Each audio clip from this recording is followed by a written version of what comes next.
What is going on, guys? Hope everyone's having a good day, because I am. Welcome back to all of my people that are actually dedicated subscribers. You're probably thinking, well, this is a bit different. Well, aside from being obviously a car person, I have other interests, basically. Leprechaun Laboratory was always made to be a content creating hub, not just car stuff. So, although basically since I got it going, all I've had time to put out is car stuff because I've been super busy. I have always planned on doing other things, gaming being one of them. So, you know, let us know what you think of this. Today we're playing a game called CarX Drift Racing. It is on Steam for $9.99 USD, and it actually originated as a iPhone, or I suppose mobile app. And back then it was sort of pretty basic, it's pretty cool. Obviously the creators transferred it to computer, and ever since it's sort of been pretty cool. I've sort of been playing it on PC for like 2 months. I haven't played it in a little while. But unfortunately, like I just did a video where I sort of built this RX-7. Unfortunately, the audio sort of didn't really work, so now I'm doing the audio externally and redoing it. So I just went through this build. I've used all my money, so I don't have enough money to do another build for you, but I'll go through it and I'll show you sort of what the game's got to offer. It's pretty cool. So as far as your customization, you've got down here like full customization. You've got like preset body kits and that sort of thing that you can change. Like full track spec if you want. You can run no guards, no bonnet. Like you can run no guards. Get rid of the bonnet. There's even engine swaps. You can put different motors in it. Whatever you feel like running. I'm not sure if that changes the sound of the car or not. I haven't actually checked yet. But, you know, it's pretty cool. You can pretty much run a completely naked car almost. It starts to get pretty wild. But, heaps of customization there. You can paint your wheels. There's like 3 different tiers of wheels. At the moment I've got these Watanabe sort of style wheels on here. I reckon they're pretty sick. So that would just be dumb spec. Obviously I can't actually change any of this right now because I don't have the money. But just to show you what the game sort of got to offer. So if you go back out of, yeah, like I said, you can change color of your window tint. You can even change the color of your smoke. I set it to a disgusting green just cause. Just for something different. I'm not going to use this card in this video anyway, but just wanted to show you. See that? You need to pay for all that. Okay, so it's back to the way I built it, which is just a bit more of a street, like a clean street look. Tried to do like a bit of an orange, sort of like a bit of a Hans thing. So yeah, you get the idea. So once you've done your customization, you can actually go to your setup. And like I was saying, when you first get the game, you can buy like straight off the shelf drift setups, which are not too bad. But once you get a bit more into it, that's the other thing. It's not just a drift game. It's called CarX Drift Racing, but you can also race. There's different sort of setups. But when you get far enough into it, you can go to Ultimate, in which case you can actually change your entire setup. So if you go into Change, you've got wheel setup. You can change your diameter, like tire width, tire pressure, front wheel adhesion. You know, change your offset so you can fill your guards. You can even poke them way out if you really want. Like, just make them stupid. So I don't mind about 13 just because it's where it fills the guards with the camber I have on it. So plenty of different suspension. This is where it gets really cool because you can really, I suppose, learn how to properly set up a drift car. If you're into drifting and you're not that familiar with how to set up a drift car, your inputs into this actually, I suppose, are kind of accurate from someone who does do a fair bit of driving. So first thing I do is I set my Ackerman, or actually first thing I do is set my angle all the way up. You want that all the way up. Set my Ackerman. I don't like running 100% Ackerman. A lot of people swear by it. Personally, I just don't really like it. I sort of like a little bit of wheel drag. I sort of like it to steer itself out of corners, so I run about 80%. So once you've set your Ackerman, what I do then is you can see how level your wheel is. This is what your caster changes. So normally you'd sort of set your caster so you've got basically as much of your contact patch flat at full lock as you can. That's sort of your caster you want to be running. So you can set your camber if you really want. You can run stupid camber and run more offset or wider wheels. There's heaps of cool setup options. Plenty you can do, plenty to mess around with, and it will teach you quite a bit. So that's sort of my setup. You can change the ride height. I just sack it. You can, get your full Cali lean on if you want. Your big Cali lift. I'll just have it sacked because I love them sacked. It's the way Japanese cars are always meant to be. You got brakes, engine, so you can change like how much boost you're on. Got 1.8, 1.7 bar. You can change what you can have it turbo aspirated. Set your limiter, 10,000 RPM, good old rotary, love it. Set your max torque and set, I suppose, your ruggedness of your tune. So the tune's got pretty sharp edges, so you know you'd want to be running pretty good fuel in it. Otherwise, you'd be knocking like, oh, I suppose, I don't know, what do rotaries get knock? I don't know. Piston engines get knock. I don't know if rotaries get knock. I don't really like rotaries. But yeah, you can set your brakes, braking torque, the distribution of your brakes. Actually, normally I do set that a little bit further up on the front because I like to do, I suppose, what would be IRL left foot braking in this game.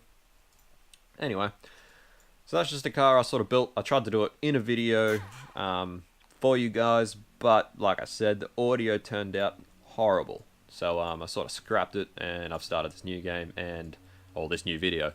And I would love to do another one for you, but unfortunately, I've got no money. So anyway, this has been going for a while now, and you still haven't even seen how the game goes. So we better get into it. That's a Super I built. So that's just like 2J, nice big open bonnet. That's pretty cool. Like it's a bit wild, but that was just, you know, full track spec, you know, ridiculousness is what it was meant to be. A couple of cool cars in here, like that's yeah, M4, Mustang.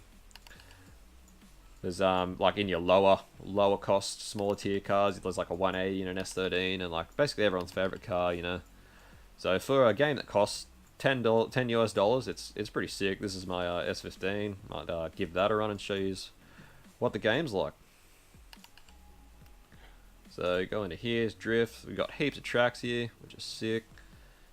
And like this game, they've obviously, even since last I played it, they've updated it because this menu system's all changed since I even last played it. So they are still doing updates, which is awesome. It's always updating. There's some pretty sick little tracks and stuff around. I'll take you for a round in here and show you, I suppose, the mechanics of the game. So yeah, like I said, I'm a pretty avid gamer. Always planned to do gaming stuff on this channel, just haven't got around to it as of yet. But those of you who are subbed, basically the Onsong Performance Land Cruiser over the next 4 weeks in a row is basically all just going to be episodes. Basically what happened is the past couple of weeks we've been super busy trying to get it done because we've got a bit of a deadline on it now. And I've just got, I suppose, heaps of content to catch up and release in order to have the content up to the same place as the build, if that makes sense. Just a video of it being completed and sort of try and push it out there. We might even pay to advertise it a bit, and we want to make sure that it, I suppose, it's in time with the actual build, the finish of the project. So I sort of thought now would probably be a good time to maybe try upload some different content to try and break up that a bit, because normally I wouldn't like releasing sort of 4 videos in 4 weeks of the same content, I suppose, of the same project. So but now would be a good time to sort of get into maybe doing a bit more content, a bit more gaming and stuff, maybe talk to you guys a bit more about the gear that I use to do what we do. So yeah, you can see this game, super sick. Not the prettiest, but I mean, it's I suppose it's like if you ever played Forza 4 and drifted on Forza 4, very similar as far as the feel of the game and the gameplay goes. It's really fun. I really do enjoy this game. And when I first started playing it, I actually played the crap out of it. So, good fun. Yeah, I suppose if I start doing a bit more of this, I would like to build myself a racing sim. I've been thinking about it for a very long time, but I just, at the moment, as you've probably seen, I haven't had a job for a little while, so I can't really afford it right now. But ideally, I would very much love to build myself a sim and sort of start doing a bit more gaming, because I do enjoy it a lot. At the moment, I just play with an Xbox controller, which is, you know, fine. As a kid, I went years playing games on an Xbox controller and still had fun, so I still have a lot of fun just playing an Xbox controller. Obviously, a sim would be a lot of fun, really cool. I've got I've got a spare racing seat from one of my old drift cars and stuff, so I could build one pretty cheap, like just build a wooden one, or I might weld one up out of steel. The other problem I have at the moment is with my living arrangements, I don't really have room for a sim, so that's sort of annoying, but, you know, it is what it is. Can't have it all. But, so yeah, so there's more videos of different content coming. I've got a few lined up. I actually, believe it or not, got another project, and trust me, I know what you're thinking, and I'll get there. I'll talk about it on the video too. So as you can see, that's just sort of a lap of the track. That's pretty cool. That's just like Japanese style hills. But I will show you something else cool as well. And this is really cool for playing online as well, because sort of online it's more of just like a free-for-roam lobby.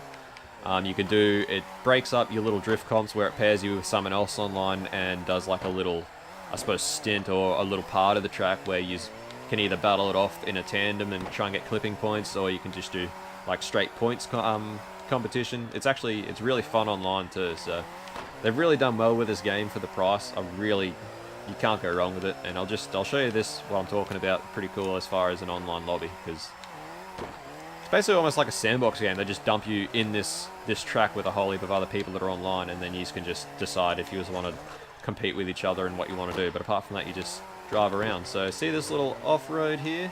Just duck down here real quick. So you can see in this, it sort of cuts all your points straight off as soon as you go down here, which is, you know, I suppose that sucks a bit, but it is what it is. But it's sort of just like a bit of a free roam. It doesn't reset you back on the track or anything. And you can just sort of come straight back down here, and super fun.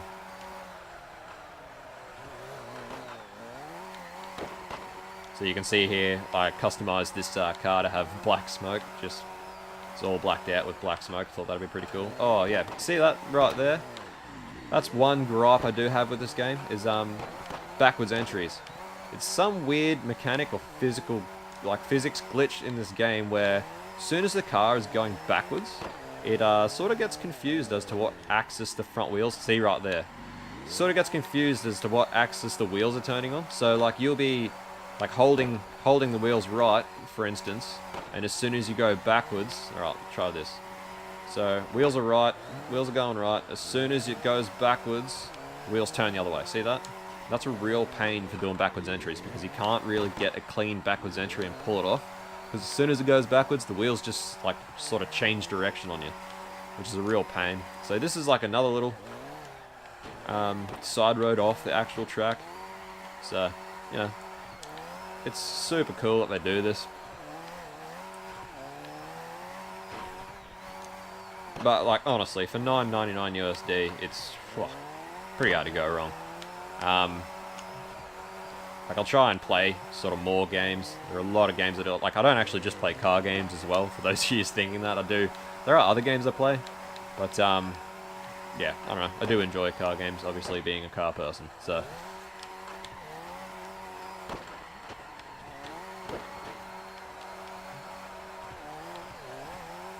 But anyway, any of you guys out there that actually watch the game on, I suppose, Drift Sims and have any suggestions for me, please drop a comment. Like, I've sort of been looking at just getting the G920, because I obviously have an Xbox as well.